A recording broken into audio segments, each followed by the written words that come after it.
This is a little overwhelming for me. Most of my conversations have been very small or one-on-one, but I'll do what I can. We support you!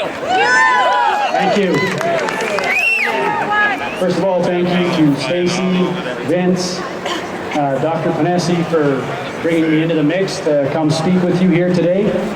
And thank you to all of the groups that are banding together to push back and fight against what I see, and I believe we all see, as ever-increasing authoritarian behavior by our provincial, federal governments, and our non-elected public health officials.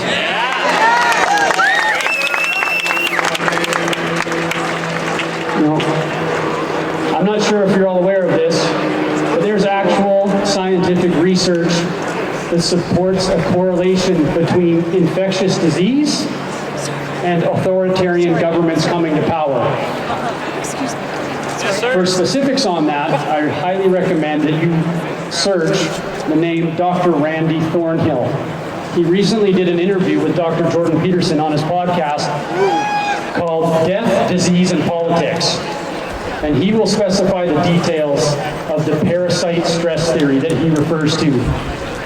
Now, my layman understanding of that is that essentially, if a population is subject to living in a heightened state of fear, especially for an extended period of time, they become much more willing to relinquish their liberties to the state in exchange for a sense of safety and security. And I think that is definitely what we have been suffering from in this country for the last 20 or so months. Yes, sir. Exactly. I know that there's a strong sentiment that exists that this entire thing has been planned and possibly years in the making. Yes, sir. I don't feel I'm confident enough to speak on that at this point because I've spent my time investigating other issues surrounding this COVID-19. But I definitely feel as though it appears to me and many others that there's definitely government, media, and industry that are fully taking advantage of this period in time to advance their own corporate and political agendas. Yeah, absolutely.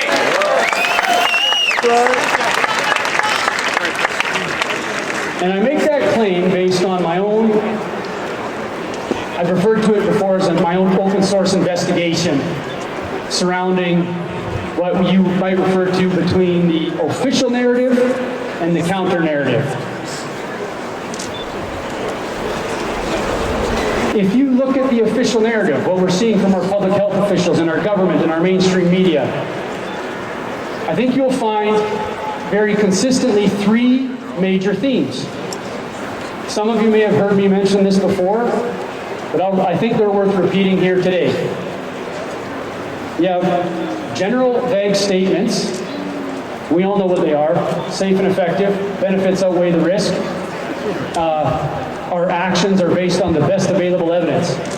Well, where is that evidence? And we're all I've looked for it very hard. That's the other one. I've found very little to support their claim that they're acting based on the best available evidence. Even the pharmaceutical companies offer more evidence than our government does. The second theme I've noticed is that anyone who speaks or offers any information or evidence contrary to the official narrative is immediately attacked, censored, suppressed, and attacked verbally in a very condescending manner. Therefore, fueling that heightened state of fear of anyone who may risk their reputation by speaking out against this. And the third theme is the inappropriate analogies. I'm sure you've all seen them. People making the link between these vaccine products and how they're just like a helmet, they're just like a seatbelt, they're just like a piece of body armor. I know I've seen the seatbelt and body armor one right from my own organization. That doesn't even belong in the same conversation. Not at all. Those things have been around for decades. We know what the limitations are, what the advantages are, and at the end of the day, I can take it off. It's not something that you're putting into our bodies that we have no control over what it does afterward.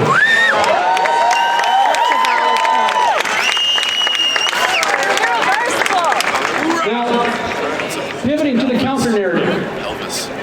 When I started looking into things for my own personal decision-making, I started listening to qualified medical experts, primarily critical care physicians, people who actually are on the front lines treating this disease.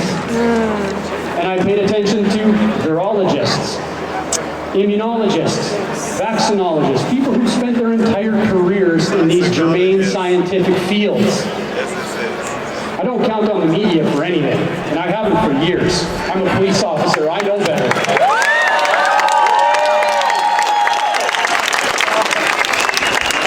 And the three things that I found from the counter-narrative are, you have highly qualified experts who are providing excellent, detailed information and evidence. They're willing to show their work, and they're willing to put their entire professional reputation on the line to do it. The second theme I've noticed is that they're consistently fighting suppression and censorship to get their message out there to the world. That we do have alternatives. That treatments exist. That there are highly effective treatments for this disease.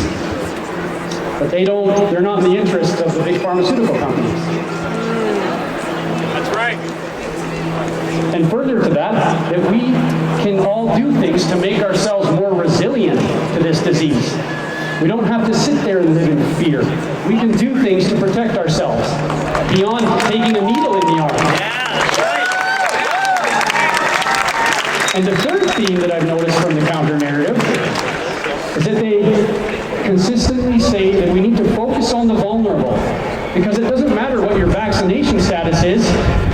If you're in a high-risk category, you're going to continue to be high risk, because these products don't offer the protection that everyone was hoping for. But then they also have a corresponding message of hope, as opposed to fear. They're not fear-mongering. They're encouraging, and they're saying that we don't have to live in terror. This disease is treatable. We don't need to divide our population and destroy our society with these ridiculous draconian lockdown measures.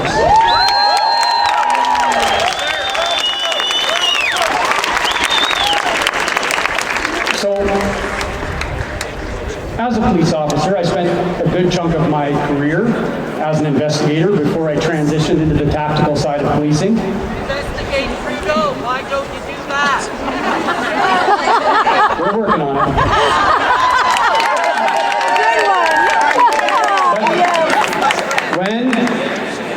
As a police officer, as an investigator, when you're trying to determine the credibility of a source or of a witness or of a suspect that you're investigating, you're not just looking at the information that's delivered, but how it's delivered and what can be corroborated, what can be proven. Well, in my analysis of the official narrative, at the worst, they're misleading and deceptive. And at the very best, they're unknown reliability. Whereas the counter-narrative, on the low end, Yes, sir. I would consider them believe reliability, and at the best, proven reliability. Yes. And I think we're going to see them proven reliable in their information and their predictions of what is going to happen in the future over and over again. Yes. Yes, sir. All right, Daniel. Yeah. So what do we do? Well, as explained earlier, various legal actions have already been initiated. And that's an important part of this fight. But those are going to take some time. So I would say to the law enforcement officers, investigate. That's what we're trained to do. Yes, sir. Lean on your agencies that you're a part of to launch official investigations. And if they won't do it, investigate yourself and expose the information and the evidence to the public.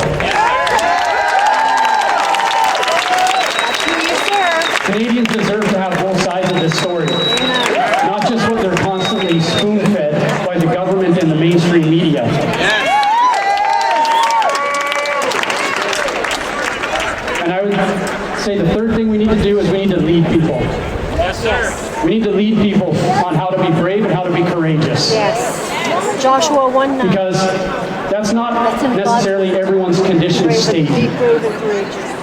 It's really hard to even just have an honest conversation with someone that you care about what you honestly believe and how you honestly feel regarding this entire situation. For fear of judgment, for fear of ridicule, it takes practice. Start small with that honest conversation with someone you care about that might not agree with you. Do non-compliant, peaceful actions in numbers. You will be more confident if you have a group supporting you. Yes, sir. But now, like Dr. Panetti said, now is the time to be brave. We need to be brave, we need to be courageous. Yes, sir. No more silence, no more compliance.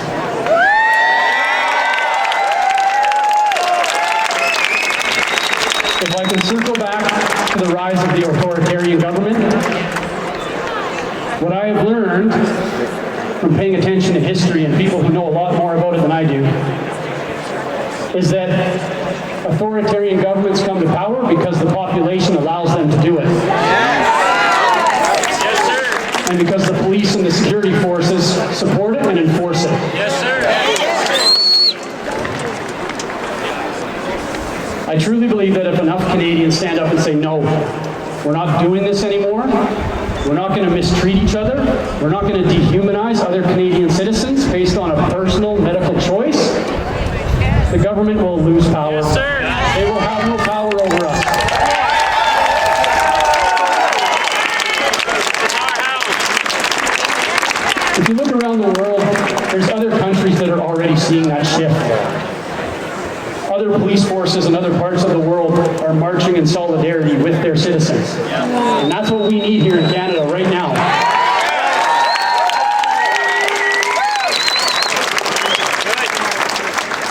To my active serving law enforcement brothers and sisters, I would remind you that we all have the ability to exercise our judgment and our discretion. And ask yourself 2 questions anytime you're asked to enforce something that you're uncomfortable with. Does this enforcement action violate the Charter of Rights and Freedoms? Amen. And number 2, is this actually in the public interest? Just because some arbitrary date has passed. Yes, sir. Section 15 of the Charter clearly states that every individual, not just the vaccinated, every individual in this country has equal protection and equal benefit under the law without discrimination. Period.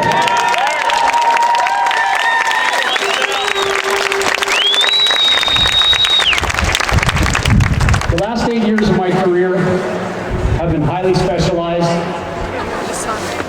where I have spent every day at work preparing to deal with high-risk, high-stakes situations. And a major component of that preparation is an ever-evolving risk assessment based on multiple factors. Based on the subject's behavior, his intention, his access to weapons, the environment that we're operating in, contrasted by my training, my experience, and my confidence in my abilities. When I look at what the current situation that we're in right now, my risk assessment regarding what the government is doing to this country is far more concerning than any concern that I have about risk with COVID-19. That's right. Thank you, Daniel. I'm concerned about the future Well stated. Stand firm. for our children's generation. Absolutely. I have 3 kids at home. Yes. And grandchildren. Not you, but me. Good.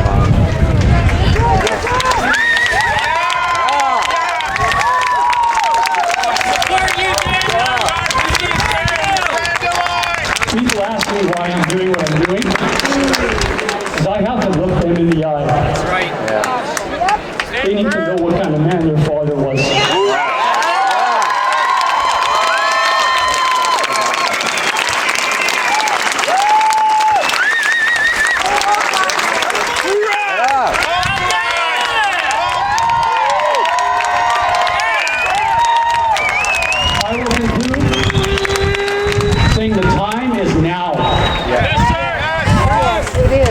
We can take back our country.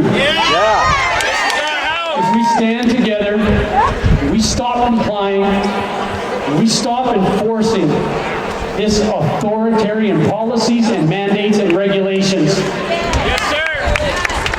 My catchphrase that I've finished every interview with so far has been, draw your line in the sand. Line was crossed a long time ago.